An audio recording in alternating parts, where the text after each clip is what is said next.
ড্রামার শুরুতেই আমরা একটা বিয়ে সিন দেখতে পাই, যেখানে আমরা আমাদের এই ড্রামার মেন লিড হানকে দেখি। সে তার ফিয়ন্সে ভ্যানকে রিং পরাতে লাগে। তখনই একটা বড় বক্স থেকে 5 বছরের ছেলে জোয়ান বের হয়, আর সে এই বিয়েটাকে থামিয়ে দেয় আর জোরে চিৎকার করে বলে, বাবা আপনি মাকে ছাড়া আর কাউকেই বিয়ে করতে পারবেন না। ওইখানকার সবাই জোয়ানকে দেখে কথা বলা বলি করতে লেগেছিল যে এই ছেলেটা কে আর সে এসব কথা কেন বলছে। একটা লোক বলে এটা হয়তো মিস্টার হানের অবৈধ সন্তান, যে তার মায়ের জন্য এই বিয়েটাকে থামাতে চায়। আরেকটা ছেলে বলে এই ছেলেটাকে তো মিস্টার হানের মতোই দেখা যায়, আর হয়তো এটা তারই ছেলে হবে। হান তো অনেক বেশি কনফিউজ ছিল, আর তার মনে হচ্ছিল যে কেউ তার সাথে মজা করছে। আর সে গার্ডকে বলে এই বাচ্চাটাকে এখান থেকে নিয়ে যাও। গার্ড সুয়ানের কাছে যায় আর তাকে সাইড করে। তখনই ওইখান দিয়ে আরেকটা ছেলে আসে আর বলে, বাবা আপনি মায়ের সাথে এমনটা করতে পারেন না, আর আপনি এই আন্টির সাথে বিয়ে কেন করছেন।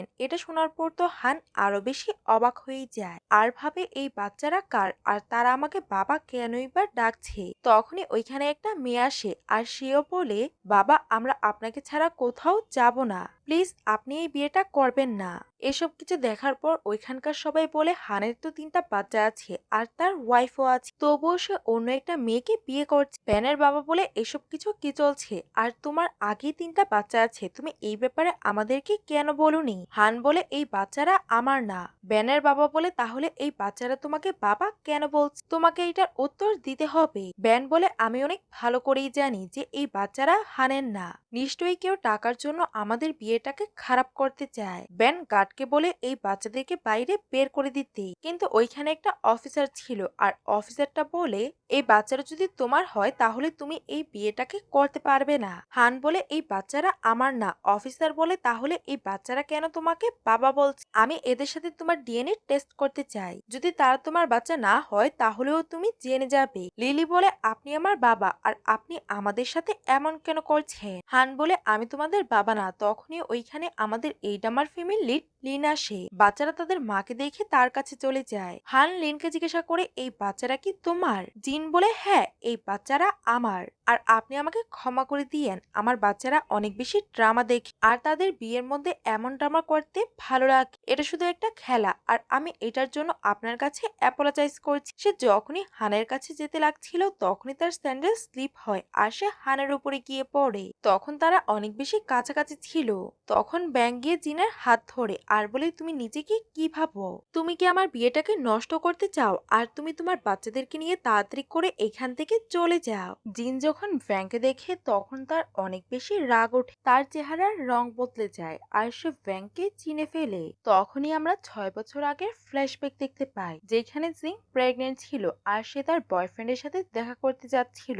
তখন সে ব্যাংকে তার বয়ফ্রেন্ডের ব্যাডের মধ্যে দেখতে পায়। এটা দেখে সে অনেক বেশি অবাক হয়ে যায়। তার বয়ফ্রেন্ড ইয়েজেন ব্যাংকে বলে, আমি তো জিংকে একদমই পছন্দ করি না, আর আমি তার সাথে বিয়েও করব না, কারণ তার ফেসের মধ্যে অনেক বড় একটা স্কার আছে আর তাকে আগলি দেখাচ্ছে। ব্যাং ইচেংকে বলে, আমিও তাকে ঘৃণা করি আর আমিও তাকে দেখতে চাই না। বাইরে থেকে জিং এসব কিছুকে শুনে ফেলে আর সে অনেক বেশি কষ্ট পায় আর সে ওইখান থেকে চলে যায়। জিং এরপরে প্লাস্টিক সার্জারি করিয়েছিল, তাই তার ফেস অনেক বেশি চেঞ্জ হয়ে গেছে। এই জন্য ব্যাং তাকে দেখেও চিনতে পারছিল না, কিন্তু জিং তো তাকে চিনে ফেলে। ব্যাং বলে, তুমি আর তোমার বাচ্চারা আমার ম্যারেজটাকে খারাপ করে দিয়েছো, আমি তোমাদেরকে ছাড়বো না। জিং বলে, এই সব কিছুতে একটা মিস আন্ডারস্ট্যান্ডিং, আমার বাচ্চারা নাটক করতে পছন্দ করে, এছাড়া তেমন কিছুই না।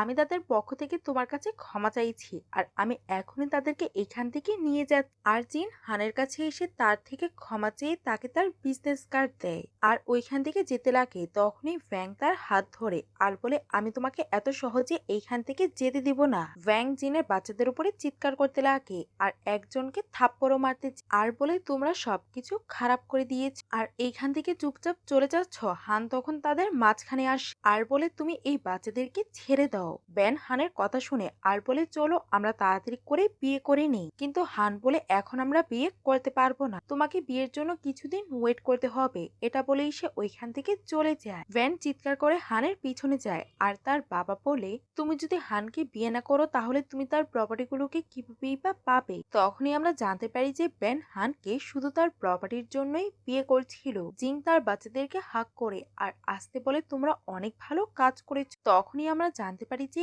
এই সবকিছু জিনেরই প্ল্যানিং ছিল। সে ব্যাং আর হানের বিয়েটাকে থামাতে চাচ্ছিল, কারণ সে ব্যাঙের থেকে রিভেঞ্জ নিতে চাচ্ছিল। কারণ ব্যাঙের জন্যই 6 বছর আগে জিনের বয়ফ্রেন্ড জিনকে ছেড়ে দিয়েছিল, আর তার জন্য তার মাও মারা যায়। তখনই আমরা আরেকটা ফ্ল্যাশব্যাক দেখতে পাই। জ্যান ব্যাংকে বলে তুমি আমার বয়ফ্রেন্ডের সাথে আমাকে চিট কেন করেছ? ব্যাং বলে ইয়েচিন কোনোদিনও তোমাকে ভালোবাসতো না, সে শুধু তোমাকে দয়াই কর। আমি যখন তাকে বলি তুমি নেশাগ্রস্ত হয়ে একজন স্ট্রেঞ্জারের সাথে নাইট স্পেন্ড করেছ, তখন সে তোমার উপরে অনেক বেশি রেগে যায় আর সে তোমার সাথে ব্রেকআপ করে নেয়। জিং ব্যাংকে বলে তুমি আমার সাথে এমনটা কেন করেছ? তুমি যখন ছোট ছিলে তখন আমার মা তোমার কত বেশি খেয়াল রাখতো। এটা শোনার পর ব্যাং রেগে গিয়ে জিনকে ওপর থেকে ধাক্কা দিয়ে দেয়। জিং প্রেগনেন্ট ছিল, কিন্তু ব্যাং তাকে নিয়ে একদমই চিন্তা করে না। সে তো শুধু জিনকে মারতে চায়, কিন্তু জিং কোনো রকমে বেঁচে যায়। প্রেজেন্টে জিং ডিসাইড করেছে যাই হয়ে যাক সে ব্যাঙের থেকে রিভেঞ্জ নিবে। তখন তাদের বাচ্চারা জিজ্ঞাসা করে হান কি আমাদের রিয়েল বাবা? কারণ আমাদের চেহারা অনেকটাই ওনার মতো আসে। জিং বলে সে তোমাদের বাবা না। তখন বাচ্চারা জিজ্ঞাসা করে তাহলে আমাদের বাবা কে? তখন জিং পাস্টের কথা মনে করে, যেখানে সে নেশাগ্রস্ত হয়ে একটা ছেলের সাথে নাইট স্পেন্ড করেছিল, আর সে তো ওই ছেলেটাকে চিনতো না। কিন্তু এটা হানে ছিল যে এখন জিনকেই খুঁজছে, আর সেও ওই দিন অনেক বেশি নেশাতে ছিল, তাই সেও জিনের চেহারাটা দেখতে পারেনি। প্রেজেন্টে জিন এখন এসব কিছুর ব্যাপারে ভাবতে চায় না, কারণ সে এখানে শুধুই ব্যাঙের থেকে রিভেঞ্জ নেওয়ার জন্য এসেছে। সে তার পুরনো আইডেন্টিটি চেঞ্জ করে ফেলেছে।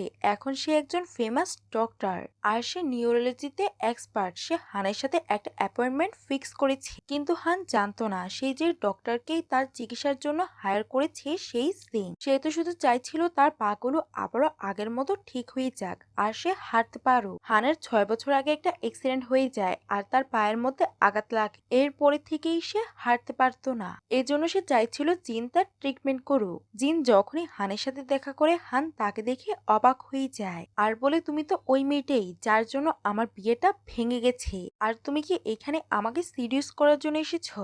জিং বলে আপনার নিশ্চয়ই মিস আন্ডারস্ট্যান্ডিং হয়েছে। আমি একটা সার্জন আর আপনি আমাকে আপনার ট্রিটমেন্টের জন্য হায়ার করেছেন। যা কিছু বিয়েতে হয়েছে ওইটা মিস আন্ডারস্ট্যান্ডিং ছিল, আর আমি ওইটার জন্য আপনার কাছে ক্ষমা চেয়ে। মিস্টার হান্স জিনকে বলে তুমি যদি এখানে আমার চিকিৎসার জন্য এসে থাকো তাহলে কোনো সমস্যা নেই, আর বিয়ের ব্যাপারটা নিয়ে আমি তোমার উপরে একদমই রেগে নেই, কারণ আমিও বিয়ে করতে চাইছিলাম না, আর আমার মা শুধু আমাকে বিয়ের জন্য জোর করছিল। জিং বলে আমার আপনার ফ্যামিলি ম্যাটার শোনার কোনোই ইচ্ছে নেই, আর আমি এখানে আপনার চিকিৎসা করার জন্য এসেছি। আর সে হানের পায়ের চিকিৎসা শুরু করে। তার কনফিডেন্স আর ট্যালেন্ট হানকে ইমপ্রেস করে, আর তাকে এই চিকিৎসাটা করার জন্য হ্যাঁ বলে দেয়, আর বলে তুমি হয়তো আমার পাগুলোকে ঠিক করতে পারবে। জিন এটা শুনে অনেক বেশি খুশি হয়ে যায়। হান বলে যতদিন আমি সুস্থ না হয়ে যাই ততদিন তুমি তোমার বাচ্চাগুলোকে আমার বাসার মধ্যে রাখতে পারো, কারণ তোমার বাচ্চারা একা থাকতে পারবে না, আর আমার কাছে থাকলে সেফ থাকবে। জিংয়ের এটা শুনে ভালো লাগে আর বলে ঠিক আছে আমি আমার বাচ্চাদেরকে নিয়ে আসবো। অন্যদিকে ভ্যাং আর হানের মা কথা বলছিল। ভ্যাং হানের মাকে বলে হান আমাকে বিয়ে করার জন্য বারণ করেছে। হানের মা বলে তোমাকে চিন্তা করার দরকার নেই, আমি তাকে রাজি করিয়ে নিব। জিং যখন বাচ্চাদেরকে নিয়ে আসে হানের মা তাদেরকে ভালোভাবে দেখে আর ভাবতে লাগে তাদের চেহারা একদমই ছোট হানের মতো। মা জোয়ানের কাছে যায় আর তার মাথা থেকে একটা চুল ছিঁড়ে নেয় ডিএনএ টেস্ট করানোর জন্য, কিন্তু ভ্যাং জিংকে হানের বাসায় দেখে অনেক বেশি রেগে যায় আর চিৎকার করে বলতে লাগে এই মেয়েটা এখানে কি করছে। আর সে হানের মাকে বলে আপনি এখনই তাদেরকে এখান থেকে বের করে দিন, আর এই মেয়ের জন্যই আমার বিয়েটা ভেঙে গেছে। হানের মা জিনকে জিজ্ঞাসা করে তুমি কে আর তুমি এইখানে কি করছো? জিং বলে আমি একজন ডক্টর আর আমি এইখানে হানের চিকিৎসা করার জন্য এসে। হানের মা এটা শুনে জিনকে কিছুই বলে না আর ওইখান থেকে চলে যায়, কারণ ওনার জোয়ানকে দেখে মনে হচ্ছিল যে এটা হানের ছেলে। ভ্যাং জিংকে বলে তুমি আমার ফিয়ান্স থেকে দূরে থাকো, না হলে এটা তোমার জন্যই খারাপ হবে। জিং বলে আমি তো এখানে শুধু আমার কাজ করার জন্য এসেছি, তোমার যদি এটাতে সমস্যা হয়ে থাকে তাহলে তুমি এই ব্যাপারে হানকে বলতে পারো। এটা শুনে ভ্যাং রেগে যায় আর সে জিনের উপরে অ্যাটাক করতে চায়, কিন্তু জিন তো তাকেই থাপড় মেরে দেয়। বাচ্চারাও জিনকে বলে তুমি আমাদের মাঠ থেকে দূরে থাকো। ভ্যাং এটা শুনে রেগে যায় আর গার্ডকে বলে তাদেরকে বাইরে ফেলো। তখন ওইখানে হান আসে আর বলে জিন এখানে আমার চিকিৎসা করার জন্য এসেছে, এই জন্য কেউই তার কিছুই করতে পারবে না। ভ্যাং বলে তাদের জন্যই আমাদের বিয়েটা থেমে গেছে, আর তুমি তাদেরকে আমাদের বাসার মধ্যে জায়গা দিচ্ছ। তখনই এখানে হানের মা এসে বলে, জিন এখানে আমার ছেলের চিকিৎসা করার জন্য এসেছে, তাই আমি তাকে আর তার বাচ্চাদেরকে এখানে থাকার পারমিশন দিয়ে দিচ্ছি। এই জন্য তুমি নিজের কাজ করো আর জিনের সাথে আর্গুমেন্ট করা বন্ধ করো। আর হানের মা বাচ্চাদেরকে নিয়ে উপরে চলে যায় আর হানও ওইখান থেকে চলে যায়। ভ্যাং জিনকে বলে, তুমি যদি এখানে থাকতে চাও তাহলে তুমি আমার ফিয়ন্সে থেকে দূরে থাকবে, না হয় তোমার জন্য একদমই ভালো হবে না। জিং বলে, তুমি আমাকে ভয় দেখানোর চেষ্টা করবে না, আর আমি তোমাকে ভয় পাই না। ভ্যাং বলে, তুমি আমার সাথে এসব কিছু কেন করছো, আর তোমার কারণেই আমার বিয়েটা ভেঙে গেছে। জিং বলে, এটা তো শুধু শুরু, আমি তোমার সাথে এর থেকেও খারাপ করব। ভ্যাং ভাবে, আমি তার কি করেছি, সে আমার সাথে এত খারাপ বিহেভিয়ার কেন করছে। তখনই তার সুজেনের কথা মনে পড়ে আর সে ভাবতে লাগে এটা নিশ্চয়ই সুজেন, আর সে আমার থেকে প্রতিশোধ নেওয়ার জন্য এসেছে। আর ভাবে সুজেন তো মারা গেছে, তাহলে সে সুজেন কিভাবেই বা হতে পারে। সে জিনকে জিজ্ঞাসা করে, তুমি কে আর তুমি কোথায় থেকে এসেছ। জিং বলে, তুমি আমার ব্যাপারে যাই জানতে চাও তাই হানকে জিজ্ঞাসা করতে পারো। তারপরে জেং ইউজিংকে কল করে আর তার থেকে সুজিং এর ব্যাপারে জিজ্ঞাসা করে সে কি এখনো জীবিত আছে। ইউজিং বলে, তুমি কি উল্টাপাল্টা কথা বলছো, আমরা দুজনই তো সুজিংকে মেরে ফেলেছি, তাহলে সে জীবিত কিভাবেই বা হতে পারে। তার সাথে কথা বলার পরে ভ্যাঙের মনে হচ্ছিল যে এই মেয়েটা সুজিং হতে পারে না, কিন্তু তার সন্দেহ হয় যে জিং তার থেকে কিছু লুকাচ্ছে। অ্যাসিস্ট্যান্ট হানকে বলে, আপনার মা জিনের বাচ্চাদের সাথে অনেক ফ্রেন্ডলি, ওনার মনে হচ্ছে যে এই বাচ্চাগুলো আপনার, আর উনি জোয়ানের চুল নিয়েছে যাতে উনি ডিএনএ টেস্ট করে জানতে পারে যে বাচ্চারা সত্যি আপনার নাকি না। হান বলে, জোয়ানকে আমার মতো অনেকটাই দেখা যায়, কিন্তু সে আমার সান না, কারণ আমি আজ পর্যন্ত কোনো মেয়েকেই ডেট করিনি। অ্যাসিস্ট্যান্ট বলে, বস আপনার তো ওই মেয়ের কথা মনেই আছে যার সাথে আপনার 6 বছর আগে দেখা হয়েছিল। হান বলে, হ্যাঁ আমার ওই মেয়ের কথা মনে আছে, কিন্তু সে জিন হতে পারে না। হানের মা বাচ্চাদের সাথে অনেক ভালোভাবে থাকছিল আর উনি প্রে করছিল যাতে ডিএনএ টেস্টের রিপোর্টটা পজিটিভ আসে। ওনার মনে হচ্ছিল এই বাচ্চাদের চেহারা অনেকটাই হানের মতো মিলে। হান যখন ঘুমাচ্ছিল তখনই ভ্যান তার কাছে আসে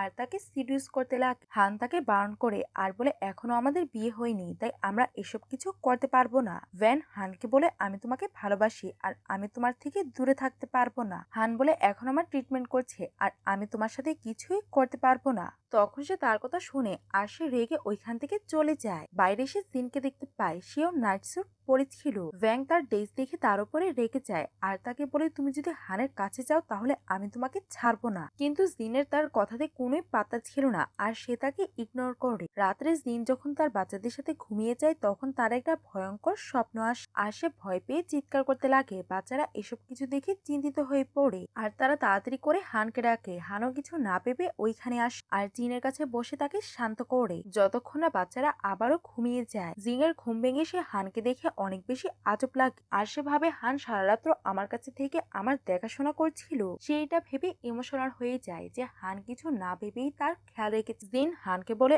এখন তোমাকে তোমার রুমে গিয়ে রেস্ট নেওয়া উচিত। জিন তাকে সাহায্য করে তাকে তার রুমে নিয়ে যেতে। হানকে যখন বেডের মধ্যে শোয়াতে যায় তখন হান পড়ে যায়। তখন তারা অনেক বেশি ক্লোজ এসে পড়ে আর হান জিনের ফোরহেডে কিস করে। জিন এটা দেখে অনেক বেশি আনকমফোর্টেবল ফিল করে। হানও পিছনে সরে যায় আর তারও অকওয়ার্ড ফিল হয় আর সে জিনের কাছে ক্ষমা চায় আর বলে, আমার এমন কোনো ইন্টেনশন ছিল না, এটা ভুলবশত হয়ে গেছে। জিন হানকে ভয় পেতে দেখে তাকে টিস করে, আমি জানি যে এটা শুধুই একটা অ্যাক্সিডেন্ট ছিল আর তোমাকে এত বেশি ভয় পাওয়ার কোনোই দরকার নেই। আর সে ওইখান থেকে যাওয়ার সময় তার ব্যাসলেটটা ওইখানে পড়েছে। হান ওইটাকে উঠিয়ে চুপচাপ তার কাছেই রেখে দেয়। পরের দিন জিন বাচ্চাদেরকে নিয়ে হানকে অফিসের মধ্যে চেক আপ করতে আসে। জিন হানের চেক আপ করছিল আর বাচ্চারা ব্যাঙের আসার জন্য ওয়েট করছিল। যখনই ব্যাং ওইখানে আসে বাচ্চারা জিনকে ইনফর্ম করে দেয় আর ব্যাংকে আটকানোর চেষ্টা করে, কিন্তু ব্যাং অনেক বেশি রেগে ভিতরে যেতে লাগে। অন্যদিকে জিন ইচ্ছে করে হানের অনেক বেশি ক্লোজ গিয়ে চেক আপ করছিল আর তার সাথে ফ্লার্ট করতে লাগে। হান অনেক বেশি নার্ভাস ফিল করছিল, তার চেহারাও লাল হয়ে যায়, কিন্তু সে চুপ থাকে। জ্যান দূরে থেকে এই সবকিছু দেখছিল আর জেলাস হয়ে হানের কেবিনের মধ্যে চলে যায় আর সে জিনকে হানের এত বেশি ক্লোজ দেখে রেগে যায় আর জিনের কাছে এসে তাকে মারতে যায়। হান তাকে থামায় আর জিজ্ঞাসা করে, তুমি এখানে কি করছো। জিনও তার নাটক শুরু করে দেয় আর বলে, তুমি বারবার আমাকে টার্গেট কেন করো, আমি তোমার কি বা ক্ষতি করেছি, আর আমি তো শুধুই আমার কাজ করছি। তোমার কি এখনো সন্দেহ হচ্ছে যে আমি সুজিং? আমি তো তোমাকে আগেও বলেছি যে আমি সুজিং না। কিন্তু ভ্যাং তার উপরে অনেক বেশি রেগে গেছিল আর তাকে মারতে চায়, কিন্তু হান তাকে থামায় আর বলে, অনেক হয়ে গেছে, এখন তুমি এখান থেকে যেতে পারো। ভ্যাং অনেক বেশি রেগেছিল, কিন্তু সে হানের কথা শুনে ওইখান থেকে চলে যায়। হান তখন জিনকে টানে আর তার কোলে বসিয়ে জিজ্ঞাসা করে, যে তোমার উদ্দেশ্য কি, তুমি কি সত্যি আমার ট্রিটমেন্ট করার জন্য এসেছো নাকি অন্য কিছু। আর আমি নোটিস করেছি যখনই তুমি ব্যাংকে দেখো তখনই তুমি অনেক বেশি রেগে যাও, যেন তুমি তার থেকে কোনো কিছুর প্রতিশোধ নিতে চাও। এই জন্যই কি তুমি আমাকে ইউজ করছো। জিনের মনে হচ্ছিল যে হান তার ব্যাপারে জেনে গেছে, কিন্তু সে তবুও তাকে মিথ্যে কথা বলে যে আমি শুধু ব্যাংকের থেকে রিভেঞ্জ নিতে চাই কারণ সে আমার বাচ্চাদেরকে হার্ট করেছে। আমি অনেক ভালো করেই জানি যে আমি যদি তোমার ক্লোজ হই তাহলে সে জেলেস হবে, আর আমি তাকে জেলেস করার জন্যই এসব কিছু করি। এর মানে এই না যে আমি তোমাকে পছন্দ করি আর তোমাকে ফ্লার্ট করার জন্য এসব কিছু করছি। আমি শুধু ব্যাংককে উচিত শিক্ষা দিতে চাই। হান এগুলো শুনে অবাক হয়ে যায় আর বলে আমিও ব্যাংককে ভালোবাসি না আর না তাকে বিয়ে করতে চাই। এর মানে এই না যে আমি তোমার উপরে ইন্টারেস্টেড আর তুমি কাছে আসলে আমার ভালো লাগে। এই জন্য তুমিও এই ভুল ধারণা রাখবে না। জিং বলে তোমাকে ধন্যবাদ যে তুমি আমার সাথে সোজাসুজি কথা বলেছ। এখন তো আমাদের দুজনের আলাদা আলাদা গোল, তাই আমাদের মাঝখানে কোনোই মিস আন্ডারস্ট্যান্ডিং হবে না।